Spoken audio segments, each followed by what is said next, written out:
Israel কোনো রাষ্ট্র নয়, ফেডারেল রিজার্ভের রথসচাইল্ড পরিবারের ইন্টারেস্টে একটি গঠিত রাষ্ট্র।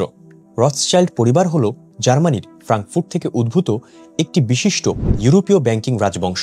ইসরায়েল নামক এই প্রক্সি রাষ্ট্রের জন্ম দেয় ব্রিটেন এবং পরবর্তীতে এটি মেইনটেইন করে যুক্তরাষ্ট্র। দিন শেষে এটি আমেরিকার একটি প্রক্সি কান্ট্রি। তার মানে ইসরায়েল ফিলিস্তিন যুদ্ধ মূলত আমেরিকা ফিলিস্তিন যুদ্ধ, কারণ ইসরায়েল তো আমেরিকার প্রক্সি রাষ্ট্র মাত্র, এর বাইরে কিছুই না। আর আমেরিকা বলতে সেই ফেডারেল রিজার্ভ, সেই রথসচাইল্ড ফ্যামিলি। উত্তর কোরিয়া, ইরান, ভেনেজুয়েলা ব্যতীত পৃথিবীর সব দেশই এই ফেডারেল রিজার্ভেরই ক্লায়েন্ট। এর মাধ্যমে পৃথিবীর প্রায় সব দেশের সম্পদই তাদের দ্বারা প্রভাবিত ও নিয়ন্ত্রিত। ইরাক 2000 সালে ফেডারেল রিজার্ভ থেকে বের হয়ে আসতে চেয়েছিল। সাদ্দাম হোসেনের অবস্থা আপনারা জানেন। লিবিয়া 2009 সালে ফেডারেল রিজার্ভ থেকে তাদের মজুদ সব স্বর্ণ দেশে নিয়ে আসতে চেয়েছিল। গাদ্দাফি এবং লিবিয়ার অবস্থাও আপনারা জানেন। একইভাবে সিরিয়া 2006 সালে ফেডারেল রিজার্ভ থেকে বের হয়ে আসতে চায়। সিরিয়াকে টুকরো টুকরো করে ফেলা হয়, বাশার আল আসাদকে পালাতে হয়, সে অবস্থাও আপনারা জানেন।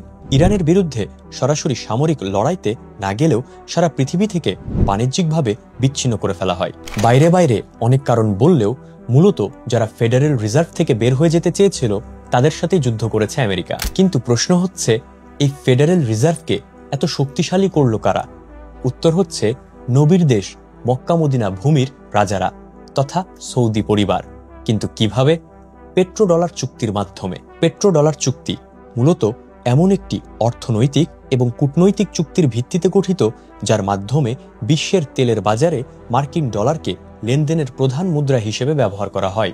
দ্বিতীয় বিশ্বযুদ্ধের পর 1944 সালে ব্রিটেন উডস সিস্টেম চালু হয়, যেখানে মার্কিন ডলার ছিল গোল্ডের সঙ্গে লিঙ্কড এবং বিশ্ব বাণিজ্যের রিজার্ভ কারেন্সি। কিন্তু 1971 সালে মার্কিন president Richard Nixon gold standard বাতিল করেন, ফলে ডলার আর স্বর্ণের সঙ্গে সম্পর্কিত থাকলো না। এতে ডলারের উপর আস্থা কমে যায় এবং মার্কিন অর্থনীতি চাপে পড়ে।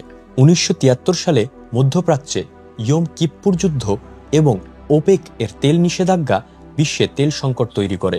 এই প্রেক্ষাপটে মার্কিন যুক্তরাষ্ট্র এবং সৌদি আরবের মধ্যে গোপন চুক্তি হয় 1974 সালে। চুক্তির মূল পয়েন্ট হচ্ছে, সৌদি আরব ও ওপেক এর দেশগুলো তেল শুধুমাত্র মার্কিন ডলারেই বিক্রি করবে।